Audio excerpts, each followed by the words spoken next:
Tu viens d'acheter ton DoTouchS et tu l'as reçu? Tu veux apprendre à créer ta première compo et avoir les bases pour en jouer librement? Alors tu es au bon endroit. Commençons par l'allumer. Ça se passe en dessous de l'appareil en appuyant une fois sur le bouton en silicone. Attendez 15 secondes que le DoTouch s'initialise. Le Dualo s'utilise comme ceci.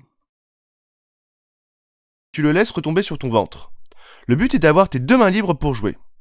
Si tu as une ceinture, enfile ta ceinture et place-le dessus. Ensuite, choisis une DoMusic vierge pour créer ton premier morceau. Pose ta main droite sur le logo musique et maintiens-la.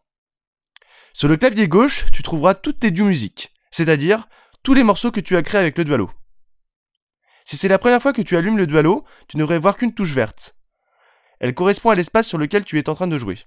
Les touches rouges correspondent aux espaces déjà pris. Choisis donc une touche grise, c'est-à-dire pas encore utilisée, ou reste sur la touche verte si c'est ta première fois. Nous allons maintenant préparer la DoMusic. Pour cela, appuie sur le bouton central avec ta main gauche et avec ton pouce droit, appuie sur le bouton à droite de l'écran, le bouton Réglage. 1. La gamme. Elle représente l'ensemble des notes qui sonnent bien ensemble et que l'on va afficher en lumière sur le clavier. Soit tu veux reprendre un morceau et tu connais la gamme, soit tu ne sais pas et tu les explores au pif. Tu choisis la première note de la gamme, la tonique, sur le clavier gauche, et avec le slider central, tu choisis le mode. Grosso modo, la variante de la gamme. Au fur et à mesure de ta pratique et de l'exploration des DoGame, tu sentiras quelle gamme est la plus appropriée pour tel ou tel genre de musique. Dans ce tuto, nous allons revenir sur Do majeur. 2. Le tempo. Avec le slider central, tu peux changer le tempo. Si tu ne mets pas le métronome, ça ne va pas forcément s'entendre. Du coup, clique sur le bouton métronome, clique dessus pour le mettre à 50% de volume. Maintenant, retourne sur le menu tempo et ajuste le tempo suivant la vitesse où tu veux jouer. Dans cet exemple, nous allons nous mettre à 125. 3. Le quantiseur. Important. Le quantiseur est un assistant rythmique, et il a deux fonctions. Tu dois le savoir maintenant, le principe du Dualo est de faire des boucles. En musique, nous allons vouloir faire des boucles qui représentent un certain nombre de mesures. La musique occidentale étant principalement en 4 temps, nous allons préférer enregistrer des boucles de 4 temps plutôt que des boucles de 3,78, 94, 56, 21 temps. Le premier rôle du quantiseur est celui-ci, t'aider à faire des boucles régulières. Ensuite, une mesure du 4 temps est composée de 4 temps, qui eux-mêmes se divisent en demi-temps, en quart de temps, etc., etc. Le réglage du quantiseur va permettre d'affiner l'aide rythmique. Sur un bit, le quantiseur va recaler toutes les notes sur un temps. Alors que si vous le mettez à 1/8, tes notes seront recalées à l'échelle du 8e de temps, c'est-à-dire de la triple croche. Si tu n'as pas compris, ce n'est pas grave. Garde en tête que, si tu débutes, mets-le à 1/2, c'est-à-dire à l'échelle de la croche. Et si tu as l'impression que le Dualo ne joue pas toutes tes notes, ou si tu as un peu d'expérience en musique, place-le à 1/4, c'est-à-dire à l'échelle de la double croche. Pour le reste du tuto, nous allons laisser le quantiseur à 1/4. Maintenant que nous avons initié notre DoMusic, nous pouvons jouer. Je te conseille de commencer avec une batterie ou une percussion, afin de bien poser le rythme pour une première boucle. Pour choisir un son, pose ton pouce gauche sur le bouton à gauche de l'écran. C'est le bouton son. Maintiens ton pouce dessus. Regarde comment le clavier change. Maintenant, chaque touche représente un instrument. Tu peux cliquer sur une touche et son nom apparaît sur l'écran. Tu n'entends aucun son. C'est normal. Pour tester le son, lâche simplement ton pouce et teste le son en mode jeu. S'il ne te plaît pas, repose ton pouce sur le bouton son et choisis-en un autre. Dans notre exemple, je te propose de prendre le Future 7. Nous allons faire ensemble un rythme très simple sur une mesure basée sur un kick et une caisse claire. Ça ressemble à ça. Tu entends le métronome? Le but est de jouer en rythme avec lui. Une fois que tu as ton rythme en tête et dans les doigts, donne une claque sur le bouton central du DoTouch. Pas comme ça, mais comme ceci. Regarde bien l'écran. Ce logo indique que le DoTouch est maintenant prêt à enregistrer. Il n'enregistrera que quand tu commenceras à jouer. Du coup, pas de panique. Une fois que tu as donné ta petite claque sur le bouton central, prends une bonne respiration et lance-toi. Note. Remarquez que le logo change lorsque tu enregistres. Fais bien attention au logo pour être bien sûr d'enregistrer. Note numéro 2. Il n'est pas nécessaire de faire des boucles très longues, surtout si tu débutes. Plus tu vas faire des boucles longues, plus tu auras de chances de faire des erreurs. Restreins-toi à des boucles de 2 cycles maximum. À la fin de ta boucle, ou plutôt lorsque tu veux que ta boucle redémarre, relance une petite claque sur le bouton du milieu. Il faudra parfois faire preuve d'un peu de réflexe afin de boucler proprement, mais tu devrais prendre le geste en quelques jours. Bon, comme tu peux le constater, ma boucle n'est pas parfaite. Pour la refaire, double-clique sur le bouton central. Hop, ma boucle est effacée. Remarque que l'écran indique de nouveau que le DoTouch est prêt à enregistrer. C'est assez pratique lorsque tu fais une erreur en live. Si par contre, tu te rends compte que tu es encore loin de faire ta boucle proprement, réappuie sur ce bouton central pour sortir du mode enregistrement et continue à pratiquer. Ça y est, j'ai fait une belle boucle. Le cercle sur ton écran est la time circle. Elle représente l'état de ta boucle. En haut, elle représente donc le premier temps. Tu peux garder un œil sur la time circle pour savoir quand commencer tes prochaines boucles. Nous pouvons aussi enlever le métronome en réappuyant sur le bouton central avec la main gauche et avec le pouce de ta main droite appuyé sur le bouton réglage. Juste clique sur le bouton métronome pour le faire taire. Maintenant que notre rythmique est faite, nous pouvons changer de son. Pour cela, pose ton pouce gauche sur le bouton son. Maintiens ton pouce dessus et choisis le son classe piano qui est ici. Le clavier a encore changé de forme. Cette fois, les lumières indiquent la gamme. La fameuse gamme que tu as réglée au début, Do majeur. La touche orange représente la tonique, le Do, la première note de la gamme. Tu devrais reconnaître cette gamme. Pour le voir, place ton index droit sur la première touche orange, puis laisse tomber les autres doigts sur la suite des touches allumées. Fais pareil de la main gauche. Maintenant, joue chaque note alternativement, main droite, main gauche, en commençant par la main droite. Tadam! Tu retrouves l'ensemble des notes que tu connais peut-être et qui correspondent aux notes blanches d'un piano. Pour cette deuxième boucle, nous allons faire deux accords. Un accord majeur et un accord mineur. Primo, l'accord majeur.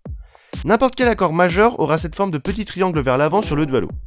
Au début, ce n'est pas forcément facile de placer ses doigts de la sorte, mais ça va venir.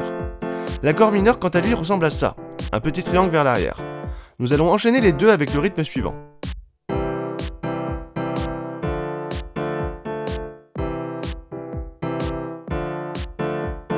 Ça y est, tu l'as bien en tête? Alors on l'enregistre. Si tu n'y arrives pas du premier coup, ce n'est pas grave. Recommence en appuyant 2 fois sur le bouton central. C'est bon? Tu l'as? Bien. Ces deux accords vont servir de base pour le morceau. Il est important de garder en tête les notes que tu as jouées pour la suite du morceau. Mais on peut aussi les afficher, ce qui est beaucoup plus pratique. Place donc ta main gauche sur le bouton central et maintiens-la. Remarque les deux touches colorées sur le clavier droit. Ce sont les deux pistes que tu as créées jusqu'à présent dans l'ordre chronologique. Clique une fois sur la deuxième touche. L'écran indique que c'est la piste correspondante au piano. Reclique dessus, et maintenant double-clique dessus. Tu vois que ton clavier droit change. Tu as accès maintenant au multi-effet. Tu peux lâcher ta main gauche. Nous rentrerons en détail sur les différentes options plus tard. Ce qui nous intéresse maintenant, c'est la touche Score, qui veut dire partition en anglais. Mets-la sur On. Très bien. Maintenant, sors du menu en appuyant sur la touche Son, et remarque ton clavier. Tu vois les deux accords que tu as joués en surbrillance. Nous sommes donc prêts pour la suite. Nous allons maintenant sélectionner un son de basse. Pose ton pouce gauche sur le bouton son et va chercher le son de basse situé juste en dessous de celui du piano. Tu peux constater le son de basse, je trouve qu'il manque un peu de profondeur. Pour modifier un son alors que tu ne l'as pas encore enregistré, appuie sur le bouton son avec ton pouce gauche et le bouton réglage avec ton pouce droit. Tu entres ainsi dans le multi-effet. Tu peux retirer tes pouces. Nous allons augmenter un peu la release et la reverb de la basse. Choisis un des paramètres et change sa valeur avec le slider. Tu peux tester le son sur le clavier gauche.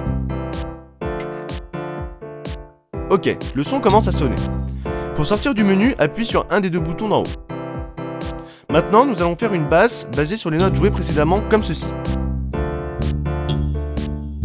Plus j'appuie fort, plus la note va être jouée forte et parfois déclencher d'autres samples. Joue-le avec moi quelques fois et comme d'habitude, une fois que tu l'as, enregistre-la. Ok, cool. Maintenant, nous allons passer au quatrième instrument. Repose ton pouce gauche sur le bouton son et maintiens-le. Va chercher le son Kalimba. Nous allons jouer à une arpège, c'est-à-dire suivre un accord en jouant chaque note indépendamment. Comme ceci.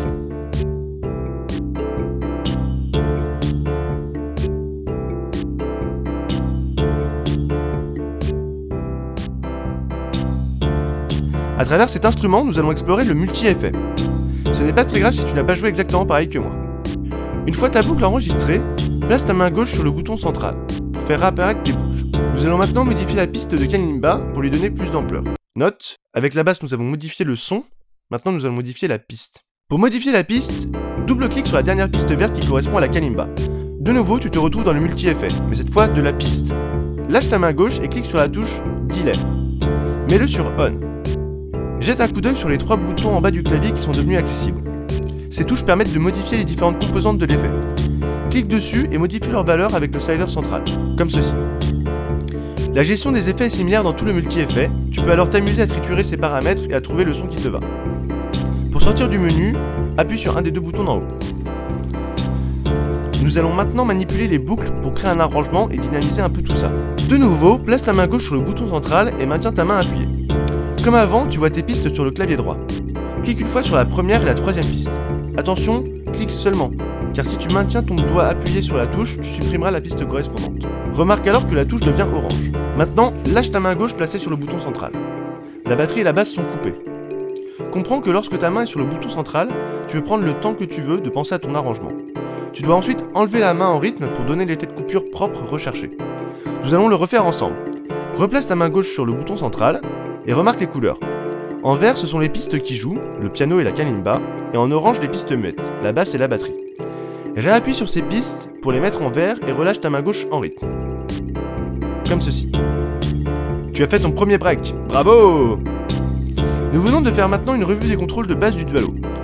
Place maintenant aux petits tips qui te permettront de gagner un niveau rapidement. Nous te conseillons de mettre cette vidéo en favori afin que tu aies accès rapidement pour te rafraîchir la mémoire. Tips numéro 1. La boucle d'une note.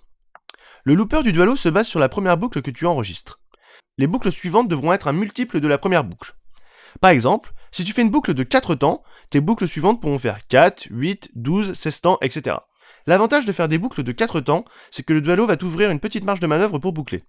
Si tu fermes ta boucle un peu avant ou un peu après le 4e temps de ta boucle, le quantiseur du Dualo va tronquer ou rajouter du silence dans ta boucle pour qu'elle fasse bien le bon nombre de temps. Tu peux aussi choisir de faire une boucle de 1 temps, comme ceci.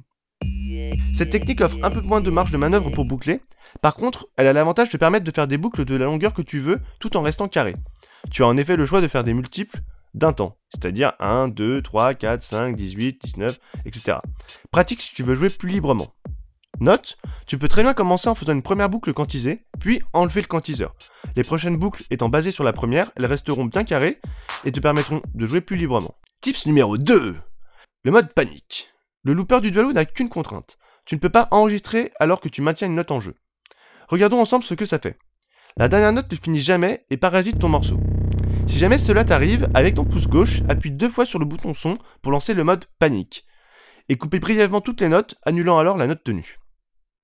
Tips numéro 3. Changer d'octave facilement. Le DuTouch dispose d'un clavier 3 octaves. Mais il t'arrivera souvent de vouloir jouer plus grave ou plus aigu sur un instrument. Pour cela, tu n'as qu'à maintenir avec ton pouce gauche le bouton son et balayer avec ton index droit la zone à droite du slider central. L'écran t'indique alors la position des octaves de votre Dualo, allant de -2 à +2. Tips numéro 4. Après la 7e piste enregistrée. Une fois que tu auras enregistré cette piste, le clavier devrait ressembler à ça. Le Dualo te permet de jouer 7 pistes en parallèle, plus celle en live. Pour enregistrer la 8e piste, tu es obligé de faire taire une piste de ton choix. Place ta main gauche sur le bouton central et regarde le clavier droit. Sélectionne une piste grise en face d'une piste allumée. Appuie à côté, elle devient rouge, c'est-à-dire prête à enregistrer. Tandis que celle à côté est automatiquement passée en orange. Une fois que tu relâches ta main, la piste en orange se tait et l'écran indique que tu peux enregistrer. Tips numéro 5. Décomposez vos boucles. Grâce au Dualo, tu as 18 emplacements pour créer tes pistes.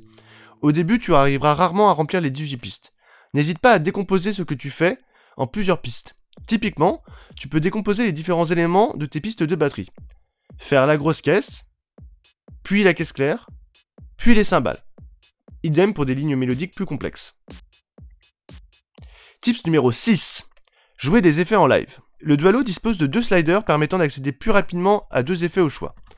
De base, il est très pratique d'avoir accès au pitch, permettant de changer la fréquence d'un son, et du filtre de fréquence, permettant d'isoler certaines fréquences.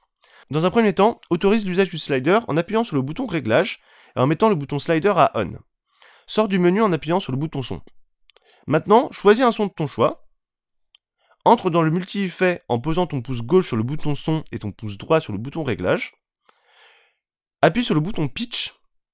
Maintenant, tout en appuyant et en maintenant le bouton pitch, glisse ton index sur le slider gauche, jusqu'à voir cette indication arriver à l'écran.